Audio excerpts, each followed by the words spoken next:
Hello दोस्तों, तो आज हम सीखेंगे जीएसटी में रजिस्ट्रेशन कैसे करते हैं। सबसे पहले हमें रजिस्ट्रेशन पे सेलेक्ट करना होगा। उसके बाद आई एम अ जो होंगे हमारा ये टैक्स पेयर, तो हमें यहाँ टैक्स पेयर में डालना है। उसके बाद हमें स्टेट सेलेक्ट करना है। स्टेट हमारा जैसे दिल्ली के लिए कर रहा हूँ तो मैं दिल्ली सेलेक्ट करूँगा। फिर अपना जो डिस्ट्रिक्ट है वो, उसके बाद जो यहाँ पे लीगल नेम होता है वो हमारे पैन कार्ड के ऊपर लिखा होता है। तो हमारे पैन कार्ड के ऊपर जो नाम है वो हम यहाँ पे मेंशन कर देंगे। उसके बाद यहाँ पर हमारा आएगा, तो पैन कार्ड पे एक नंबर लिखा होगा वो आ जाएगा। उसके बाद हमें ओटीपी के लिए एक ईमेल आईडी और एक फ़ोन नंबर चाहिए होता है। तो हम यहाँ पे ईमेल में डाल देंगे और यहाँ पर फ़ोन नंबर डाल देंगे। फ़ोन नंबर डालने के बाद हम कैप्चा कोड डाल देंगे। कैप्चा कोड डालने के बाद प्रोसीड कर देंगे। प्रोसीड करते ही हमारे फ़ोन नंबर और ईमेल पे दोनों पे ओटीपी आएगा। ओटीपी आने के बाद हमारा टीआरएन जनरेट होता है। टीआरएन जनरेट होने के बाद हम इसे लॉगिन कर लेंगे। फिर ये ऐसा फॉर्म आएगा, फॉर्म को हम खोल लेंगे एक्शन पर क्लिक करके। फिर हमारा देखेंगे कंप्लीट फॉर्म ओपन हो गया है और इसमें हमें कुछ फील्ड ऑलरेडी भरे हुए मिलेंगे हमें, जैसे कि नाम हो गया, पैन नंबर हो गया। तो हमें सबसे पहले यहाँ पर ट्रेड नेम ले लेंगे अपना। ट्रेड नेम में हमारा स्टेटस क्या है बिजनेस का, तो हमारा स्टेटस प्रोप्राइटरशिप है। प्रोप्राइटरशिप के बाद हम यहाँ पे फर्स्ट बार है तो वॉलंटरी बेसिस ले लेंगे और करेंट की डेट डाल देंगे। करेंट डेट डालने के बाद हम यहाँ पे सेव एंड कंटिन्यू करेंगे। सेव एंड कंटिन्यू करने के बाद हम यहाँ पे अपनी पर्सनल प्रॉपर्टी डिटेल डालेंगे, जिसमें हमारा आ जाएगा जैसे हमारा नाम जो पहले से प्री फिल्ड है। फिर हमारे फादर नेम आ जाएगा इसमें। फादर नेम के बाद हमारा हो जाएगा, फादर नेम जैसे डालेगा तो हमारा यह डेट ऑफ बर्थ चलेगा। डेट ऑफ बर्थ हम करने के बाद जैसे हम अपना डेट ऑफ बर्थ डालेंगे, फिर यहाँ पे एक फ़ोन नंबर और ईमेल आईडी हमें देना होगा। फ़ोन नंबर ईमेल आईडी देने पर हमारा जेंडर का स्टेटस बताना होगा कि मेल है या फीमेल है।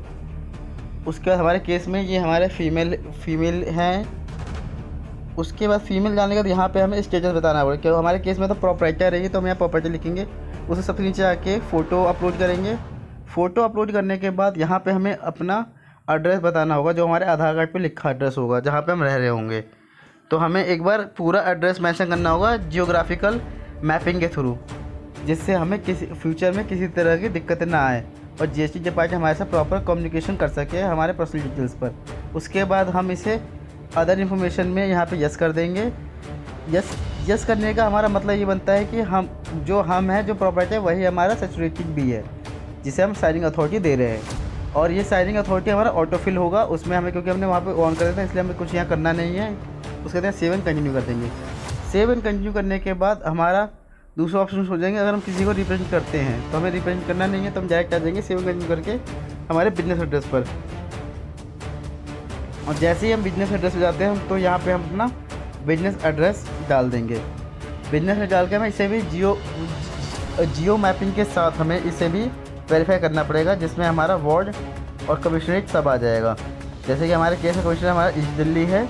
उसके बाद यहाँ पे हम यदि हमारा जो प्राइमेसीज है वो हमारा रेंटेड पे है तो इसमें हम सेलेक्ट में डाल देंगे रेंटेड लेने के बाद, और यहाँ पे हमने डॉक्यूमेंट लगा देंगे, जैसे हमारा रेंट एग्रीमेंट, बिजली का बिल। उसके बाद जैसे ही करने का, और ये हमारा जो बिज़नेस है उसके बाद हम बिज़नेस को अपने डिफ़ाइन करेंगे कि हमारा बिज़नेस क्या है। तो हमारे केस में जो बिज़नेस है वो हमारा है, ये क्या बोलते हैं इसे, ये हमारा रिटेल में है। तो हम यहाँ पे सबसे पहले आप देखेंगे कि इसे बहुत सारे ऑप्शन आ रहा है। जैसे कि इसमें हम देखा कि अभी चीज़ें अपलोड होने में थोड़ा समय ले रही है, और जैसे ही अपलोड हो जाएगा फिर हम अपने नेचर ऑफ बिजनेस दे देंगे। नेचर ऑफ बिजनेस में हमारा जैसे रिटेल बिजनेस है हमारा, इस पर क्लिक करके सेव एंड कंटिन्यू करने के बाद हम यहाँ पे अपने काम के कोड डिसाइड कर देंगे। जैसे कि हम SCN कोड हमें बताना है कि हम अपने बिजनेस में किस किस तरीके का सामान बेचेंगे, तो उसे हमें कोड के हिसाब से बताना होगा। इसमें हम मिनिमम एक बार में पाँच हम कोड ले सकते हैं। तो हमने अपने हिसाब से ये सारे कोड जिस हिसाब से लेंगे उस हिसाब से हम ऐड एक 1 बाय 1 करके इन सभी को हम ऐड करेंगे। लेकिन अभी हम 5 से ज़्यादा कोई कोड ऐड नहीं कर सकते हैं। अगर हम चाहें कि 10-12 कोड ऐड करें तो ऐसा मुमकिन नहीं है। हमें नया कोड ऐड करने के लिए हमें 5 से ज़्यादा कोड हम ऐड कर ही नहीं सकते हैं, पोर्टल हमें उसके लिए इजाज़त नहीं देता। फिर हम सेव एंड कंटिन्यू कर देंगे। फिर यहाँ भी सेव एंड कंटिन्यू कर देंगे।